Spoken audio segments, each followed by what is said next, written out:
Today I'm going to be talking about web accessibility. I think for a lot of developers it's still a bit of a black box, something that people might see as a constraint, which means that they can't use the latest technology or implement modern designs, or that it's going to lead down to a bunch of really scary QA tickets that you don't know how to fix. But as with any fear of the unknown, it can usually be squashed just by learning a little bit more about it. So today I hope to give you guys an introduction to what it means to be accessible, as well as leave you with some of the starting tools for how you can weave accessibility into your applications. A little bit more about myself. My name is Monika. I'm a front-end dev lead at Shopify. We're a commerce platform that allows users to sell online, in-store, and on mobile. And I'm actually based out of Toronto. We have offices in Toronto and Ottawa, Canada. So I think by my being here, this is officially an international conference. So thanks so much for having me. It's been really great so far. So I really want to preface all of this by saying that I'm just a regular front-end developer at Shopify. My main role is building out UI. So I'm not actually an accessibility specialist or an expert even. It's just something that I'm interested in. And obviously today we're here at a JavaScript conference. So why am I here talking about web accessibility? Well, I'll give you guys a little bit of background. I got into it maybe about a year and a half ago. And back then I was working at another company, and we had a client project come our way. And in its requirements, I saw that it needed to conform with something called WCAG 2.0 Level AA. Now, I'd been a developer at this point for around 5 years.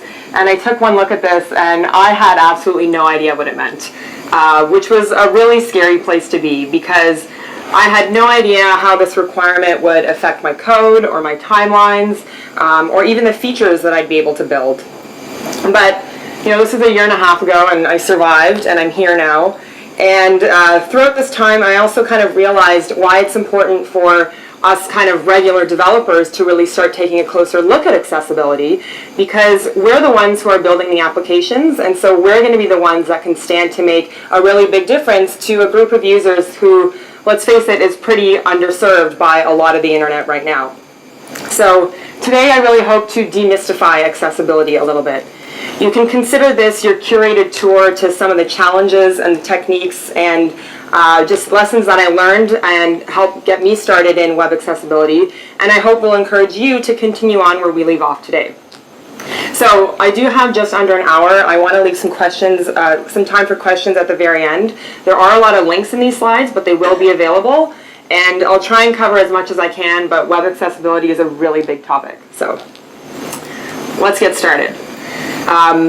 I feel like I should probably mention what exactly I mean by web accessibility, since I am going to be talking about it.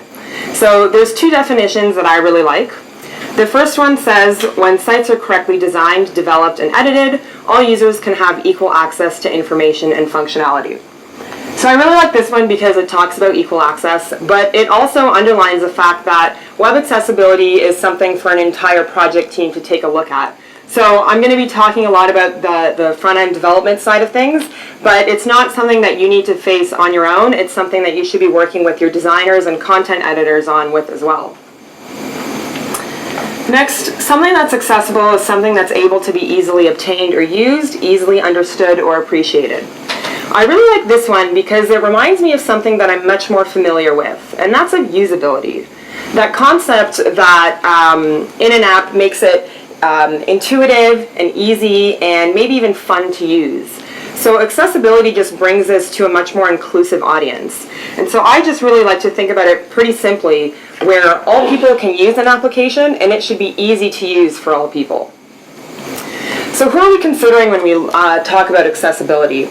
A common misconception might be that it's just screen reader users, but from this table and from the tools that they use, it's clear that it's a much more diverse group, especially since a lot of people might fall under multiple different areas. They might use different tools together or in combination with each other.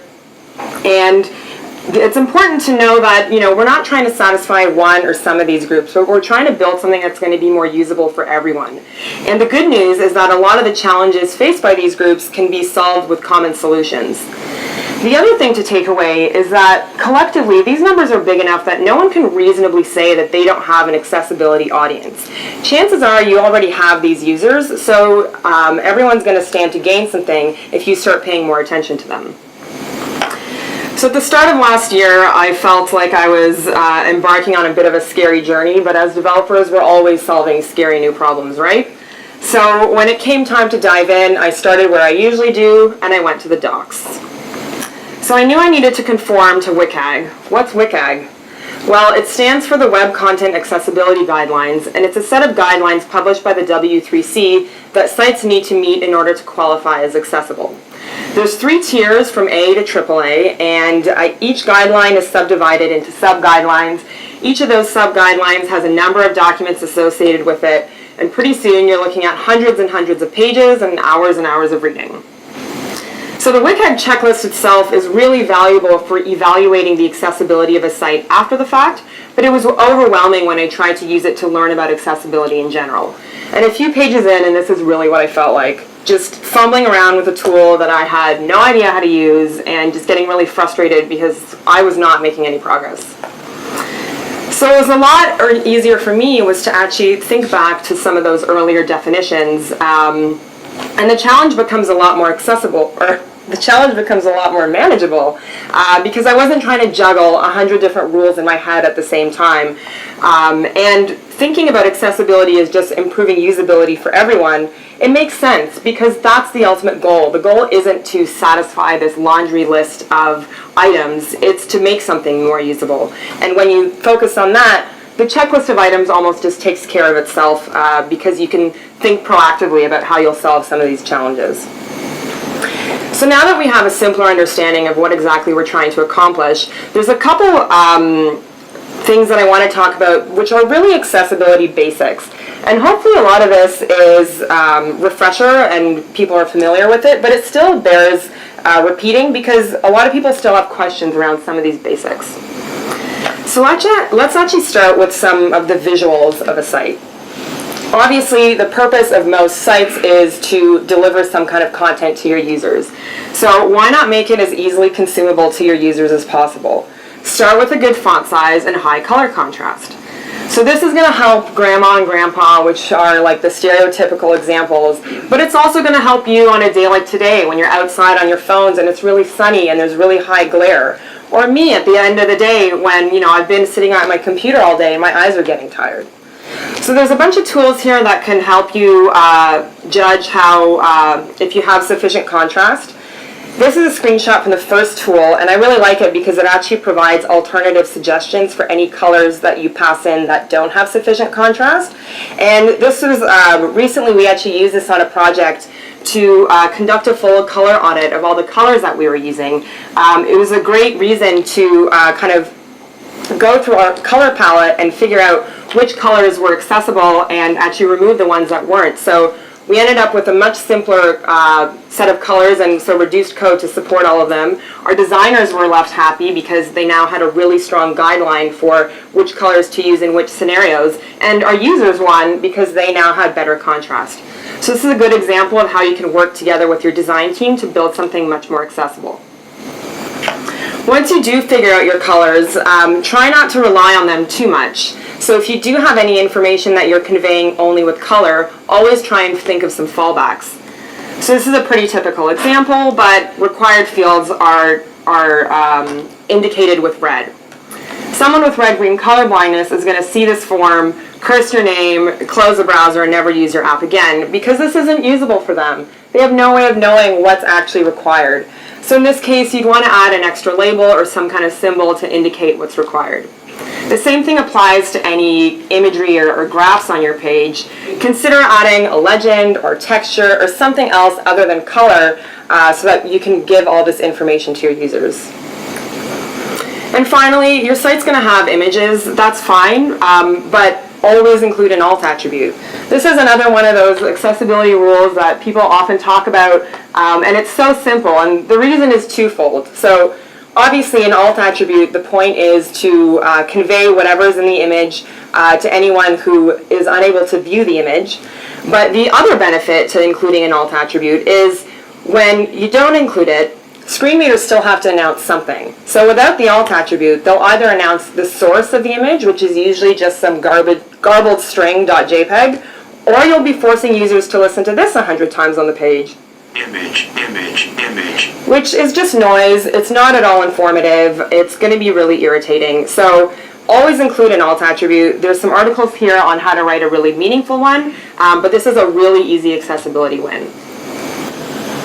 Next, I want to talk about forms, and I shouldn't have to tell you that obviously forms are really important. They're how your users are going to interact with you. Whether it's through your feedback form or whether it's how users actually sign up for your application. So you're going to want to do whatever you can to remove as many barriers as possible to make this as seamless experience for your users as possible.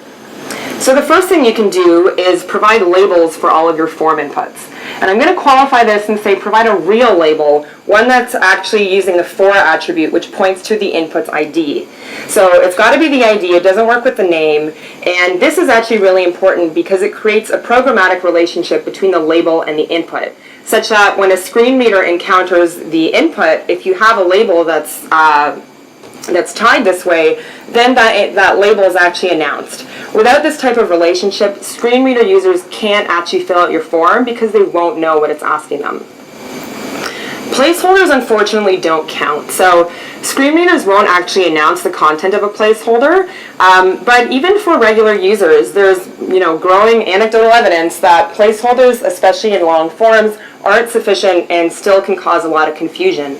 There's still some browser inconsistencies with placeholders too. So in IE11, for example, the placeholder disappears on focus, but in Chrome and Firefox, it disappears on change. So it's not something that you can reliably use, and like I said, screen readers don't announce them anyway. The good thing about labels is that you can actually include a lot of content in there. So in addition to the actual input name, you can include whether or not it's required, any help text, even your error messaging can go in the label. That way, all of this information is programmatically tied to the input and is available to screen reader users when they hit the input. So on the topic of error messaging, always make sure that you provide really clear directions in your error messages so it's obvious to users what they need to do to complete the form successfully. So if we take a look at this form, it's a bit of a dud. The final input doesn't even have a label. I guess someone's tried to submit something and maybe the color changed, but this error message is really generic and nothing else really happened.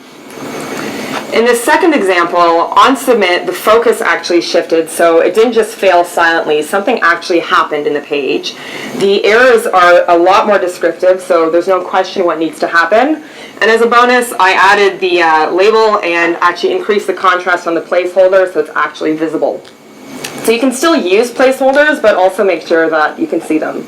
Yes? So with the labels, is there any rule for how the screen readers will read the label initially associated with the input? Or do they just always do it together based on what the ID is? So if you have different spots on the screen, it doesn't read them in that order, then it reads them.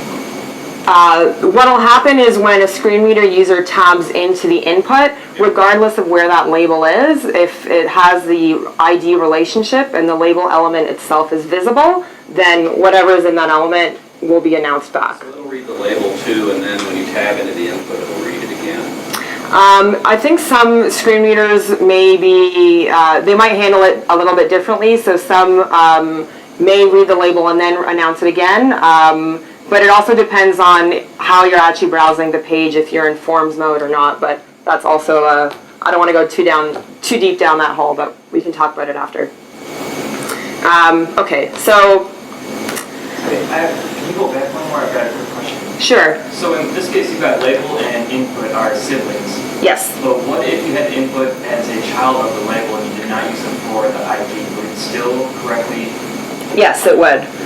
So yeah, that's one way that you can get away without having to rely on the IDs, is if the input is actually in the label. And obviously you're only allowed one input inside of a label, but it has the same behavior. Okay, so now I'd like to shift to keyboard accessibility on your page. And this is going to be really important because it's going to affect people with severe motor disabilities that may be unable to use a mouse, but it's also going to affect anyone who's temporarily injured, like if you broke your arm or your wrist and you can't use a mouse. Or you just want to power through a page quickly. It's always really convenient if you can just use a keyboard and not have to reach for your mouse. So probably the biggest impact you can make to keyboard users is to never use these kinds of styles. Keyboard users need to see what element on the page has focus so that they know where they are and what links they're about to click on. It would be impossible to navigate a page like this without this outline. So, I mean, if you really want, you can style it, but it works out of the box, and the important thing is that you have some way of indicating what part of the page has focus. It's probably the easiest win from an accessibility point of view that you can do. So next, you want to make sure that all of your controls on a page are actually functional with the keyboard alone. So things like form elements, buttons, links, those are all in the tab order out of the box and work with the keyboard. But if you do have any interactive elements attached to divs or spans, for example, you're going to have to add a tab index to make sure a keyboard user can even access them. An important follow-up to that is to actually make sure that you bind keyboard events to those elements as well, so that anything that happens on a mouse event happens on a keyboard equivalent.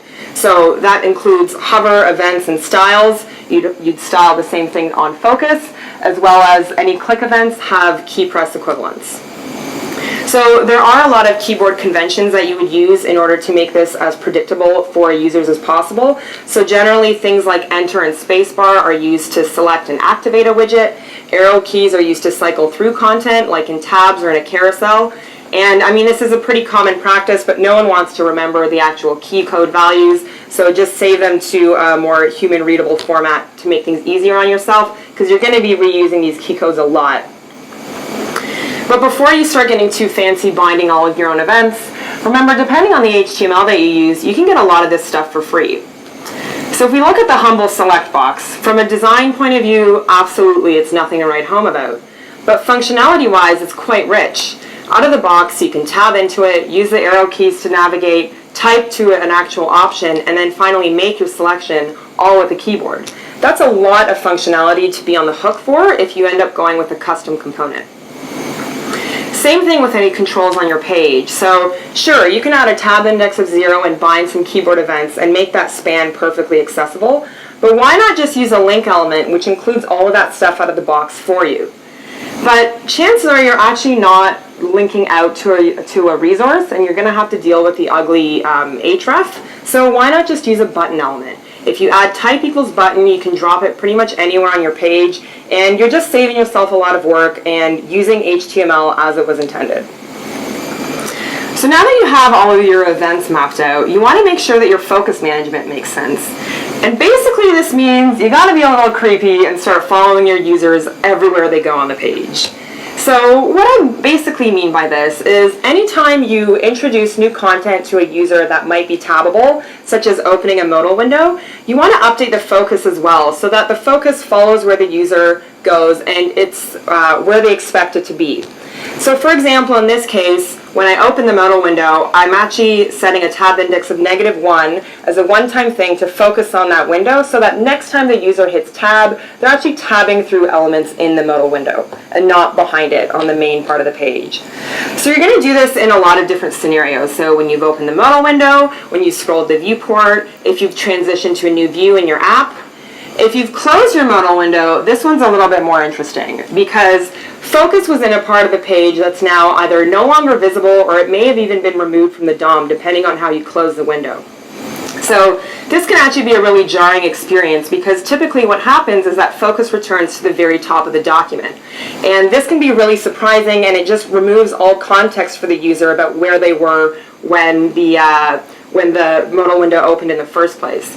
So there's a few ways of handling this, but in one of the ways that we dealt with it, we just saved whatever trigger that triggered the modal onto the modal, and so when we closed it, we just focused right back onto that element.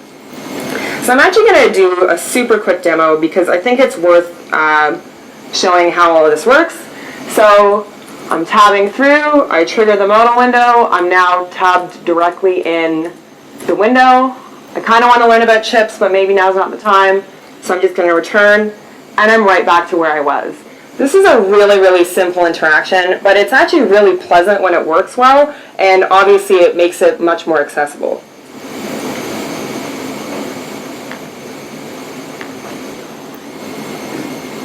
Yes? Is there a good rule of thumb for if you've got like a common landing page, you do something and you always return to that landing page? Should you always be going to the top of that landing page, or should you have the menu positioned on where they left the navigation controls? I don't know if there'd be a rule of thumb. It would probably depend, but you do want to make sure that you're never surprising your user about where the focus is. So it could also be solved just by even being consistent with where you go. The last thing that I quickly wanted to talk about with regards to keyboard support is that it's important that you never end up in a situation where you've trapped your user in some kind of an interaction. And that's really easy to do as you start getting really smart and clever with your focus and your blur events. So you want to make sure you're always testing things out so people can always go back to the default flow of the tab order. And there's a lot of nice things that you can add when you start looking at keyboard support too. So for example, with that modal window, it's really easy for me to actually click on the close modal window button, but it would have been even easier to just hit the escape key. Or, if you have a lot of really long navigations on your page, don't force your user to have to tab through like 100 links to get to your main content. It sounds a little old school, but skip links are actually still really useful, and I think even GitHub introduced one a few months ago, and they're great because they just allow you to get to content a lot faster. So I've talked about keyboards a lot, but they're really one of the foundations of having an accessible site, and a lot of the stuff that I'm going to talk about next is really a moot point if you don't already have a good keyboard strategy. So that's why I really wanted to focus a little bit of time on it. But let's move on. So we know that if we're going to be building something that's accessible, it does need to work with screen readers. So can I just get a quick show of hands of how many people have ever tried a screen reader? Okay, wow, that's impressive. That's great. So hopefully this will be a bit of a refresher.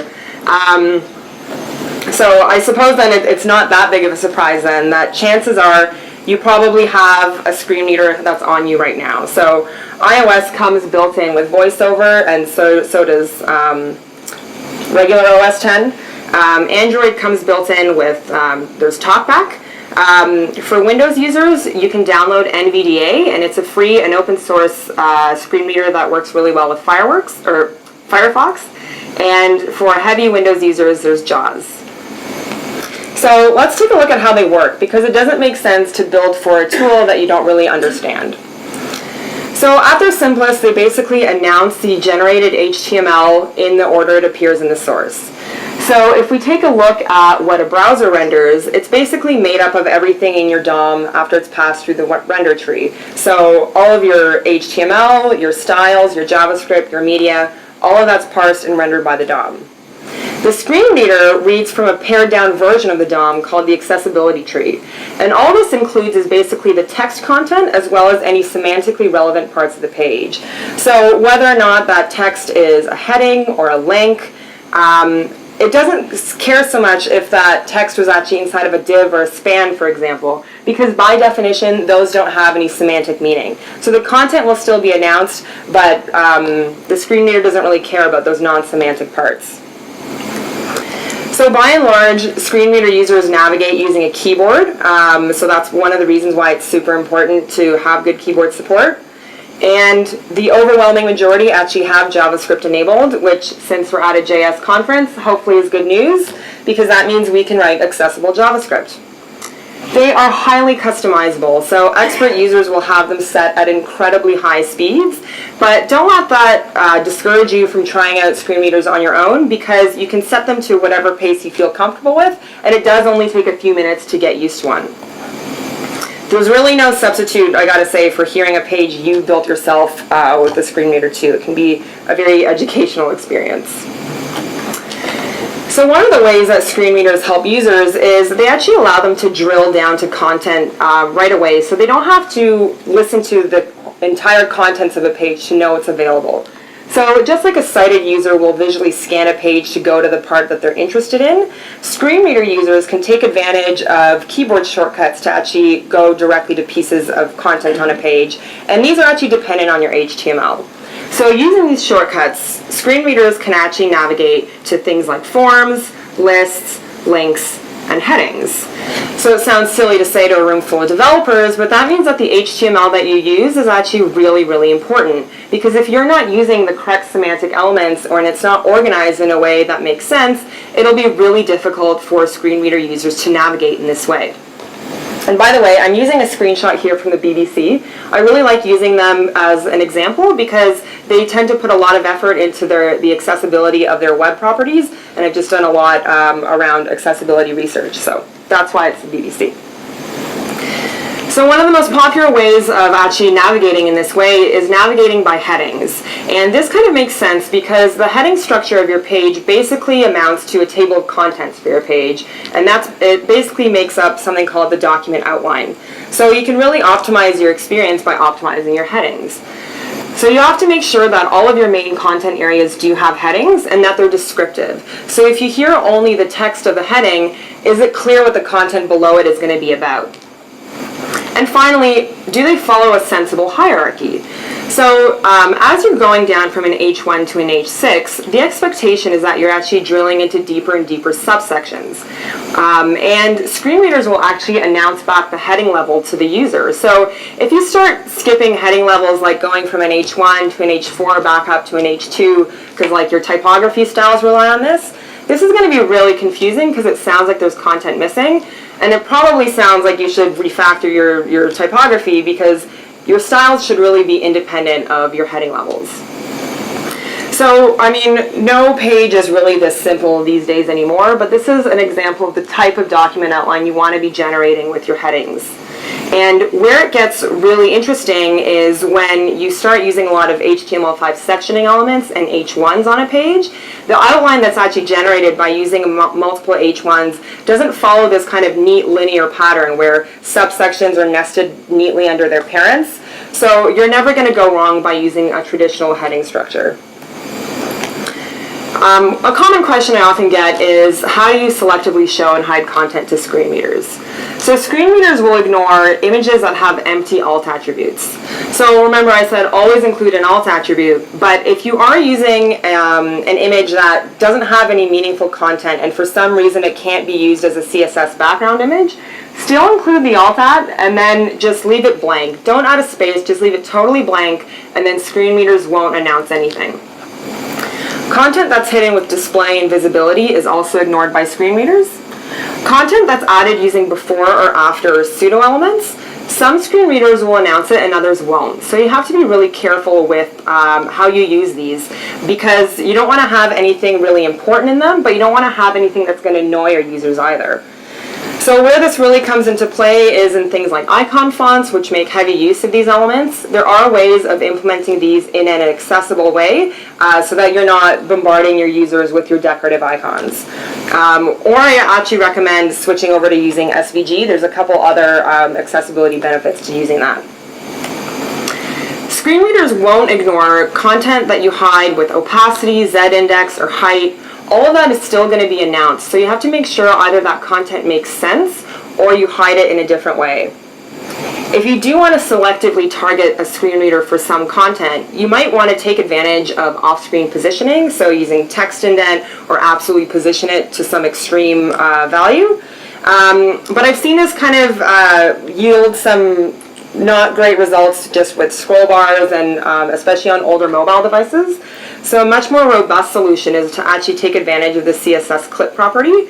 And this style is actually taken directly out of HTML5 boilerplate and Twitter Bootstrap. So it's great to see them including this by default in their libraries. And it's just a much more robust way of having the screen reader only content. So there's a lot beyond these basics that I can cover when it comes to screen readers, but I wanted to move over to some problems that I started facing soon after I started building this accessible site. So how do I deal with a design that I'm implementing that's missing a bunch of headings on the page? How do I let a user know that that content is going to be there? Or what about dynamic content, if any, or any kind of interactions? How do I fill a screen reader user in on what's happening there? And finally, this is a screenshot of a source of jQuery UI's tabs, but I've noticed it and a few other libraries have started including some really weird looking HTML. What's up with that? Well, all of this and more can be answered by taking a closer look at ARIA, which stands for Accessible Rich Internet Applications, and it's a way of providing extra semantic information to screen readers. And this is done via a set of predefined attributes that are applied directly to your HTML. So it's part of the HTML5 spec, and out of the box, obviously, HTML does work with screen readers. But there are situations, like I just described, where it is difficult to get the full story. So that's where ARIA can be used to actually supplement some of this information. And even though it is part of the HTML, it doesn't actually affect styles or behavior outside of screen readers. So it's not going to affect any kind of functionality or what a browser ends up rendering. It's not any type of polyfill. It really is just this descriptive layer. And it comes in two basic categories. There's roles and states and properties. ARIA roles create new semantic meaning for the elements that they're applied to. And once you set a role, it stays as the same way for the lifetime of the page. So remember I said earlier that things like divs and spans are basically ignored by screen readers? If you apply an ARIA role to those same elements, you can actually create new semantic meaning for them so that they're handled in a slightly different way by screen readers. So roles become really, really powerful because they actually change how your markup is being interpreted by screen readers. An easy way to get started with roles is to take a look at landmarks. And these define common top-level page sections that users can navigate to directly, just like we saw with headings earlier. So this is a list of available landmarks, and you can see that they kind of roughly map onto a lot of the HTML5 elements. And generally, you would want to use these roles on these elements. So I'll show you kind of an example here, but in this screenshot, I'm actually using a tool to create these beautiful tan-colored bars above any elements on the page that do have an ARIA landmark role associated with them. And there's two things that you can take away from this.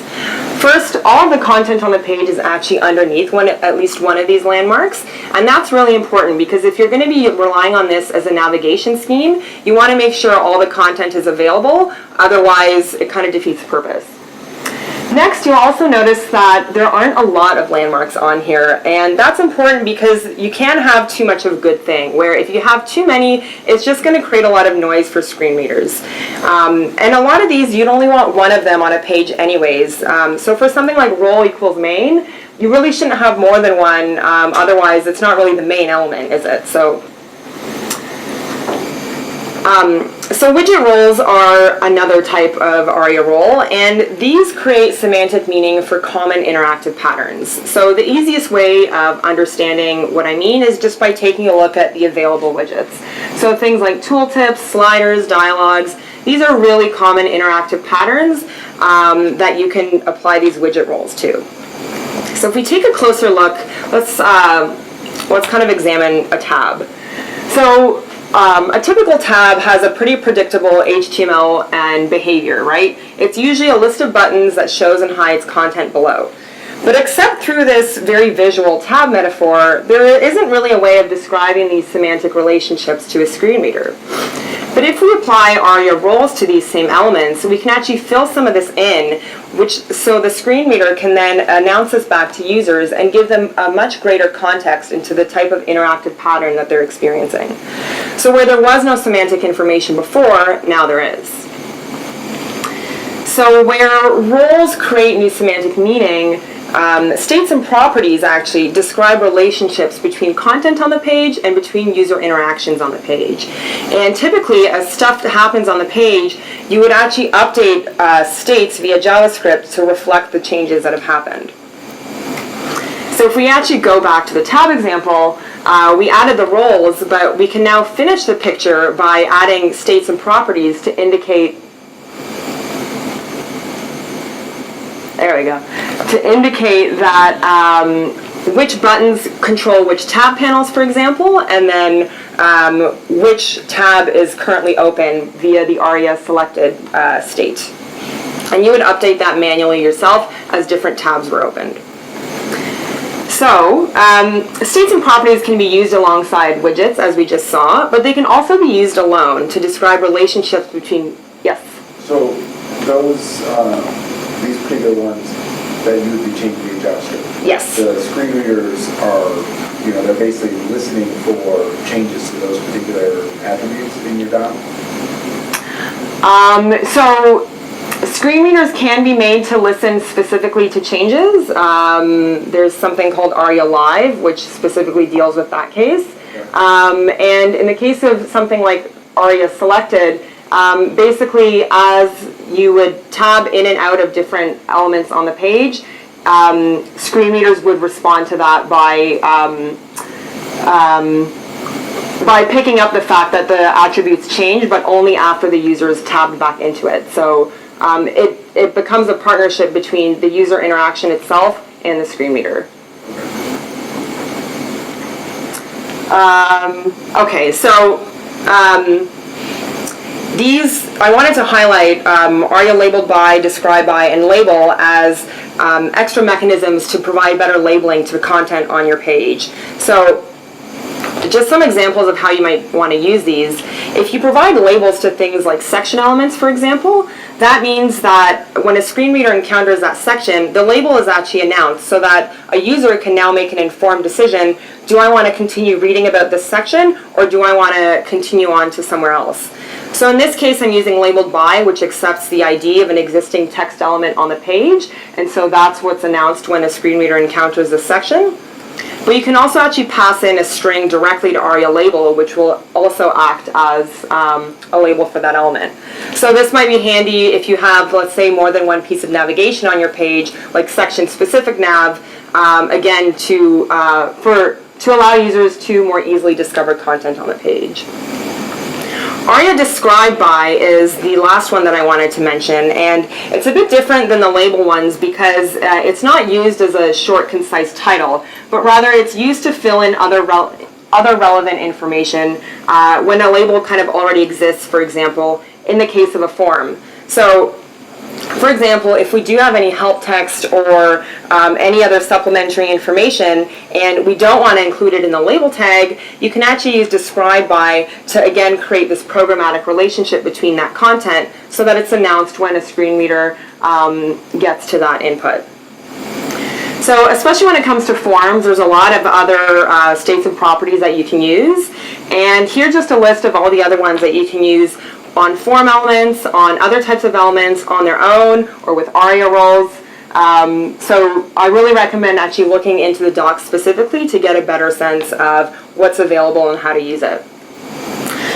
One cool thing about ARIA is that it really is just part of your HTML. So you can use it in all kinds of different ways. And for example, in this case, I'm using it as part of my CSS as a regular attribute selector. And this is handy because it reminds me to update my ARIA states as anything new happens on the page, because now my styles are dependent on it. And it also prevents me from having to write extra JavaScript to create classes strictly for styling, because now I can just leverage the existing ARIA properties. So taking a look back at the initial example of jQuery UI's tabs, when we add roles, states, and properties to describe, we can describe new semantic information for our users and provide them with a much richer interactive experience, especially when we partner this with keyboard support. So I'll leave you with this list of demos and examples. What's been great to see is that this list has been growing as more and more library authors start adding ARIA support to their components. And I really recommend trying these out, especially with screen readers, just to get a better sense of how they work and how they kind of fill in some of that information. As with any new technology, though, there's always going to be some gotchas and some caveats. So The first thing to remember about ARIA is that it's really meant as a bridge and not as a replacement. Because it can actually change the semantic meaning of your markup, it's actually really, really powerful. And if you start using roles and attributes that you don't really understand, you can do a lot more harm than good when trying to build this, to build something that's accessible. So if you can get away with using plain HTML to achieve the semantics that you want, that's absolutely the route that you should take, because that's going to be a lot safer. It's not magic either, so you can't ignore kind of the fundamentals that we talked about earlier, slap some ARIA onto a page and then, you know, call it a day. All that other stuff like focus management and keyboard and having a meaningful structure and the color contrast, all that is still up to you. ARIA is really meant just to describe functionality, so it's up to you to provide that functionality, otherwise, again, you're actually doing a disservice to your users. And the only way to make sure it's working is to actually test it out. Even if you're using a pattern that you've seen elsewhere, test out how you've actually implemented it to make sure it makes sense and it's adding value to your users. So here's a final list of ARIA resources. I actually really recommend starting with the W3C spec, because it actually is very readable and it's crucial to really understand how ARIA works and how you can use it. So I've touched on this really briefly in terms of testing just there, but obviously you want to start testing your applications to make sure that the accessibility work that you're doing is actually benefiting your users. And the easiest way to start doing this is by using some of the automated tools. Obviously, it goes without saying, the earlier you start testing, the better, the faster and more easy it'll be to course correct. So these automated tools are going to be really good at finding basic errors like missing form labels, missing alt text, incorrect heading structure. Even some ARIA validation can be taken care of by these tools. The first three are all browser plugins. The last two are actually testing libraries that you can use to write your own tests against various accessibility specs. Of course, because of the nature of a lot of accessibility, it's going to be something that you're going to need to manually test across your pages as well, especially since some of the things can actually be really difficult to test, especially things like focus management, for example. So you're going to need to manually run through some of your pages. But there's a couple of ways you can do this in a pretty easy way. So just some of the basic manual tests that you can start doing is disable your images and make sure that you can still have access to all the content on your page. Test it with just a keyboard, so make sure that you can, all of the controls are still available to you, that you can submit and manipulate different form values. And finally, try it in at least a couple screen readers. It's a bit painful, but there is definitely a difference across different screen readers and how they interpret your application, especially once you bring in different browsers into the mix. So you're always going to want to test it in at least a handful of them. So are there free versions of screen readers for this purpose, or do you have to spend the $10,000 or whatever for Well, iOS and VoiceOver come free with, they come free with VoiceOver, sorry. NVDA is free. JAWS, I'm not sure what their kind of dev trial status is like, unfortunately, but NVDA and VoiceOver are definitely available. Yes? Does the browser know that a screen reader is looking at it? Like, do they realize, is there any like DOM or anything APIs available? No, there's no reliable way of detecting it. So, I mean, as you are doing all of these manual tests, you can always just kind of ask yourself two questions. Does a page make sense? And is it usable? So a few things to think about when you're starting testing and when you start building something with accessibility in mind. First of all, it's obviously a really big topic, but you do have to start somewhere. So even if you can't go all in right away, you can still make some really small changes because they'll still have an impact, and at least you're starting down the right path. As you get more familiar, you can start prioritizing different areas or pages across your site. So maybe you want to make the main nav really accessible, or the contact us page, or really high traffic areas like your home page. And finally, document things as you go, because you're eventually going to, move on to a different project. You want to make sure that the team picks up on whatever practices that you started, and you let them know what the heck you were up to with all this crazy focus management stuff. So you just want to set the team up to continue your accessibility work. So I've talked a lot about the technical side of things, but I've learned a lot of just more general lessons by looking a lot more closely at accessibility over the past year and a half. So I'm just going to share some of those with you guys now. First, I've learned that it's a lot easier to start with accessibility from the very beginning than tack it on at the very end of a project. And I think this might be one of the reasons why accessibility has this bit of a scary black box, a kind of mystique around it, because all too often people will try and roll it in at the very end of a project. But if you think about it, updating new functionality at that late phase is going to be a nightmare no matter what it is, so that's not unique to accessibility. But if you think about it up front, it really is like any other feature that you'd build. You don't need any special tools or process. You just need some foresight and just to plan it as you would anything else. Next, as I was researching all this stuff, very quickly I stumbled onto this really great community of developers and advocates and educators who are really dedicated and passionate about web accessibility. And it was amazing that there's really no shortage of blog posts and tweets and discussions and meetups around the topic. So at the very end, I do have some resources on how you can get more information, but it's been really cool to watch the community grow and see more and more people interested in accessibility, and getting to talk at conferences like this has been really awesome. And finally, it's something that I found very difficult to stop caring about, and I feel like that's pretty common around people that started working on web accessibility. I mean, I started because a project had a legal requirement to be accessible, but that was a year and a half ago, and here I am still. So once I saw even the improvements to my code and just how much more thoughtful I had to be around what exactly, like the types of user interactions I was implementing, plus just the benefits to all the different user groups that you get to build as a web developer when you're looking at accessibility. It's just been something that I haven't really been able to put down, and like I said, I think that's kind of a common scenario, so consider yourselves warned. So to keep all of this in perspective, it is a really big topic, but behind all the rules and the checklists and the regulations, there's just people who are trying to use your site, so make it usable for everybody. Thank you. That's all I got.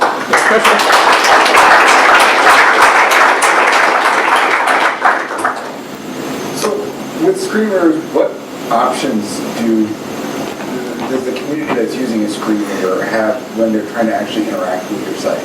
So say you like a site like Kaku or something like that, that's like the Visio-ish type of thing online. It's an application. There's some information that's being presented, but there's a palette of tools that you can use, and you're drawing something. I mean,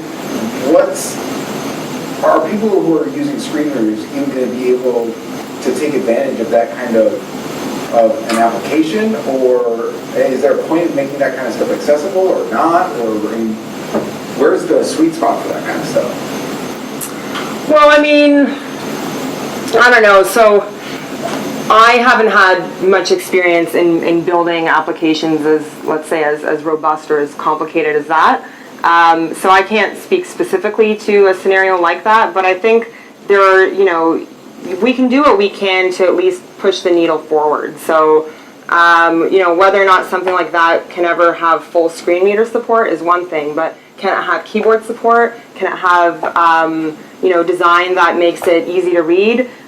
So it is a bit of a continuum, and I don't think that you'll ever kind of have like a fine line. Yeah. Sure, that helps, thanks. Any other questions? Sure. So there's obviously frameworks like Bootstrap, for example. Are those people trying to bake stuff into those to help with this? Or is it going to be you have to do it all yourself?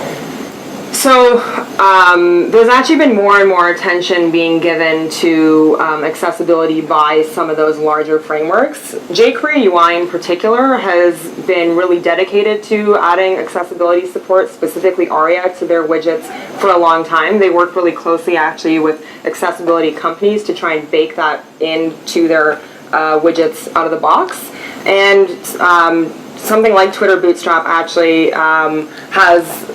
they're getting better and better at it. And the good thing about a lot of those is that because they're open source, a lot of accessibility developers are actually helping them get there as well. I know that even something like Polymer from Google, like they've started at least mentioning accessibility in their documents. So I take all of this as being really good news. I think ideally, it isn't something that's implemented kind of behind the scenes by libraries either. Like, I think it'd be good if developers kind of had an understanding of what exactly is going on. But I definitely think it's good for more of those libraries to start baking it in too. All right, cool. Well, I'll be available afterwards too if anyone wants to chat. Thank you.